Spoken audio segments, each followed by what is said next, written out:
네, 지금 막 들어온 소식입니다. 저희 제작팀께서는 자막을 좀 함께 확인하고 넣어주셨으면 좋겠는데 중국이 기준금리를 인하했다는 소식이 전해지고 있습니다.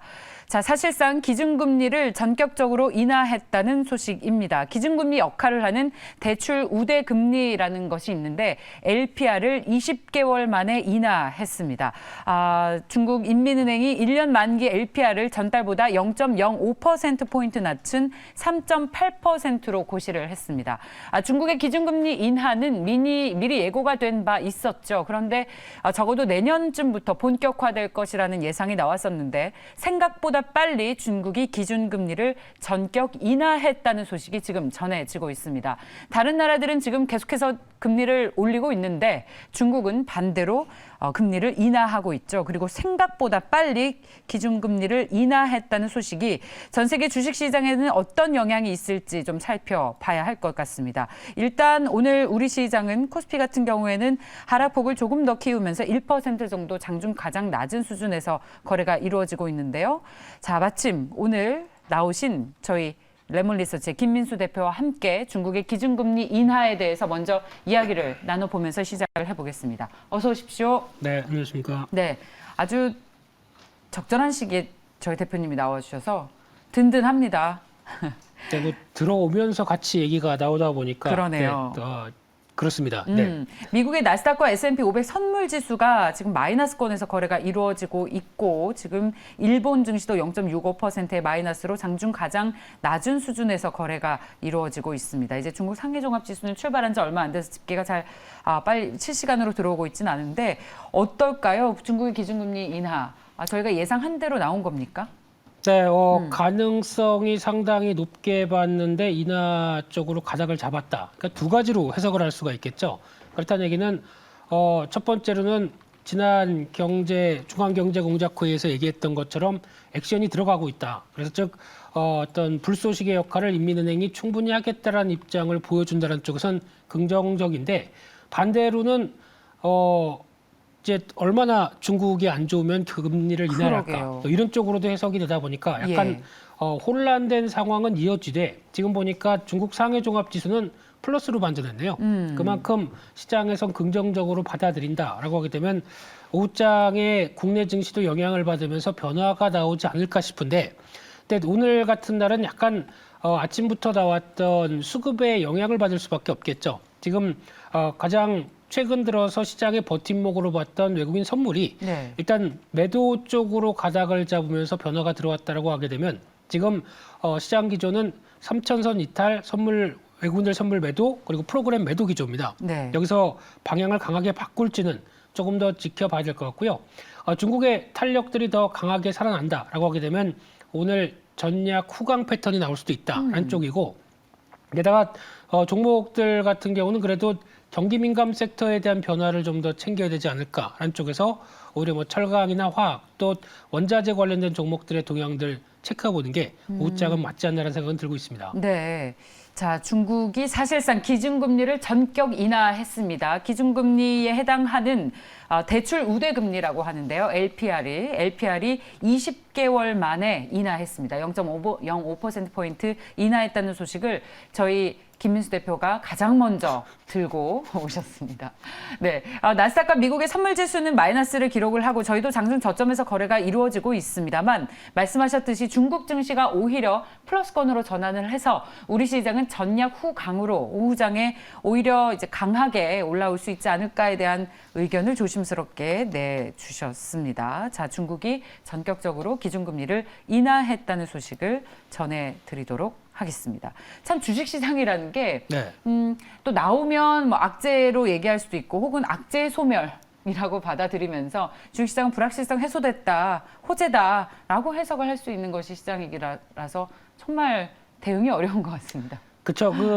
어떤 호재나 악재가 시장에 나와서 시장의 반응이 제일 중요하겠죠. 그래서 그에 따른 변화는 기존에 가던 흐름을 바꾸느냐 아니면 그럼에도 불구하고 시장 방향이 바뀌지 않느냐라는 쪽에 대한 해석은 여러 가지로 할 수 있는데 그만큼 확인된 다음에 흐름들 체크하는 게 제일 중요하겠죠. 그래서 지금 변화도 마찬가지로 오늘 무엇 어떤 모습을 돌릴 수 있느냐의 변화는 아직까지는 좀 시간을 확인하고 보셔야 되지 않나 생각은 들고 있습니다. 예, 네. 자, 잘 들었습니다. 자, 그렇다면 오늘의 이슈로 저희 넘어가도록 하겠습니다. 저희는 오늘 결정적 투자에서 동진 세미캠 국산화에 성공했다는 소식을 저희 결정적 투자에서 집중적으로 좀 다뤄보려고 하는데요. 이 국산화가 바로 된 게 아니라 10년 동안 차근차근 준비를 해서 드디어 성공을 한 것 같습니다. 어떤 의미가 있을지 EUV 포토 레지스트 네. 어떤 부품인지 네, 설명 좀 해주세요, 대표님. 네, 네. 지금 이제 뭐 가장 많이 나왔던 회사들이죠. 한 2019년도부터 일본이 어떻게 보면은 수출 규제한다. 거기서 가장 타격을 받는 소재와 관련된 쪽에서 국산화를 하겠다라는 입장 쪽에 많이 나왔던 회사 중에 하나가 동진세미캠이고, 뭐 솔브레인 이런 회사도 같이 나왔었었는데, 그러다 이번에 좀 성과를 냈다고 봐야 되겠죠. 그래서 지금 이제 포토레지스트리 특히 EUV 공정은 앞으로 계속 극자외선 공정은 앞으로 D램 쪽이나 아니면 비메모리까지도 계속 어느 정도 어떤 기술 경쟁력을 보이기 위해서는 강조될 수밖에 없는데, 그중에서 포토레지스트리는 한국말로 감광액이죠. 네, 그러다 보니까 여기서 기존의 회로 그리고 약품으로 위쪽에 그렸던 부분들을 싹 씻어내게 되면 나머지가 딱 완성 이렇게 될 수 있을 때 쓰는 이 감광액 관련된 쪽이 지금 뭐 웨이퍼나 이 칩 같은 경우도 아주 미세한데 여기다 회로 그릴 때 사람의 손으로 그릴 수 없는 거죠. 그러다 보니까 이런 미세 공정들이 더 강화됐었을 때 필요할 수밖에 없는 이런 대표적인 소재다라는 관점 쪽에서 부각을 많이 받고 있었던 상황이라고 봐야 되겠죠. 네. 네. 자, 게다가 화성 공장에 EUV PR을 짓는다고 하는데 이게 네. 삼성전자에 들어가는 부품입니까? 일단 지금 아마 동진세미캠 혼자서 열심히 했었으면은 한 2년, 3년 만에 이런 기술 개발을 하기가 좀 힘들었을 건데 이제 삼성전자가 많이 도와줬다고 봐야 되겠죠. 네. 그래서 여러 가지 역할을 많이 해주다 보니까 감사합니다, 형님. 뭐 이러면서 이제 드디어 성공을 했는데 예. 그래서 이제 바로 그러면 매출에 아마 테스트도 거의 적용이 됐다고 보여지고 있는 상황들이다 보니까 이런 기사가 나왔겠죠. 그래서 아마 이렇게 되면은 매출이 본격적으로 반영되는 시기는 한 내년 하반기가 아닐까. 그래서 상반기까지 여러 가지 추가 테스트나 이제 어떤 완료가 된 상황 쪽에서 본격적인 매출 반영은 내년 쪽으로 바라보면서 흐름들 체크해야 되지 않나 생각됩니다. 그리고 불화 아르곤 이머전 포토레지스트 역시도 국산화에 성공했다는 소식인데 역시 3전형 매출이 언제쯤 나오게 될까요? 비슷할 것 같습니다. 지금 기조는 이제 어느 정도 양산에 성공했다고 하게 되면 테스트 기간이 거치게 되겠죠. 그 테스트 기간에 지금 정도라고 하게 되면은 본격적으로는 뭐 6개월에서 1년이라고 하게 됐었을 때 이쪽도 마찬가지로 상반기는 지나봐야 어느 정도 의미 있는 실적이 나오지 않나라는 쪽도 눈길이 가고 있습니다. 네. 네. 그런데 이제 국산화에 성공했다는 소식이 주식장에 주말 동안 나오면서 오늘 상당히 각광을 받고 있는데 매출이 이제 숫자로 나오기 전에 이렇게 주가에 반영을 하는 것은 우리가 또 다양하게 해석을 할 수가 있습니다. 선반영 혹은 매출이 나올 때까지 또 기다려야 된다. 주가의 상승 제한적이다. 네. 뭐 이렇게 또 다양한 각도에서 해석이 가능하지 않겠습니까? 대표님은 어떻게 해석하십니까? 근데 지금 단계는 일단 거의 뭐 내년이면 실적 나올 것이다. 매출 반영될 것이다라는 관점 쪽에서 주가가 빠르게 움직이죠. 근데 지금 동진세미캠의 지난 주가 동향을 보게 되면 한때 10월 달이었나요? 뭐 그런 해프닝도 있었죠. 네. 뭐 삼성전자 뭐 어디 뭐 매각 뭐 어디 회사로 매각된다, 인수한다, 뭐 이런 여러 가지 얘기가 많으면서 주가가 한번 급등했다가 또 제자리 왔다가 하는데도 중요한 흐름은 그 사이에 외국인 기관의 수급은 꾸준히 좀 들어왔었고, 그다음 중요한 지지권에서는 한 번씩 좀 지지를 하면서 패턴들을 맞춰갔다라고 하게 되면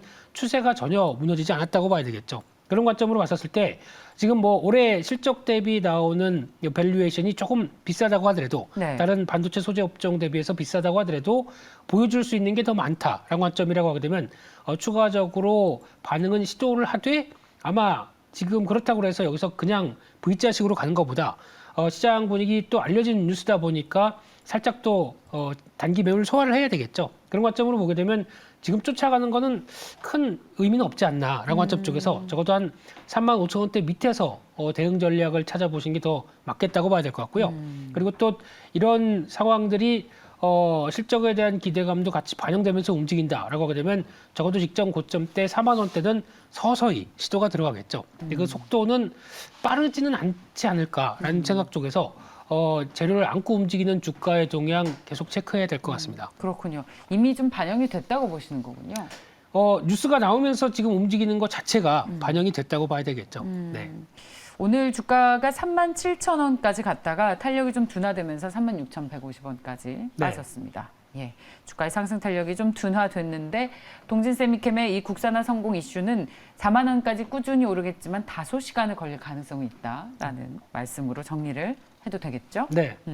그리고 오늘 특히 요즘에 반도체 관련 보고서들이 굉장히 활발하게 나오고 있어요. 그렇습니다. 삼성전자 그리고 이제 SK하이닉스의 밸류체인에 주목해라 해서 뭐 이런 다시 한번 환기시키는 보고서들이 나오는데 먼저 이 삼성전자의 테슬라향 배터리 공급에 대한 이야기가 있습니다. 진위가 뭡니까?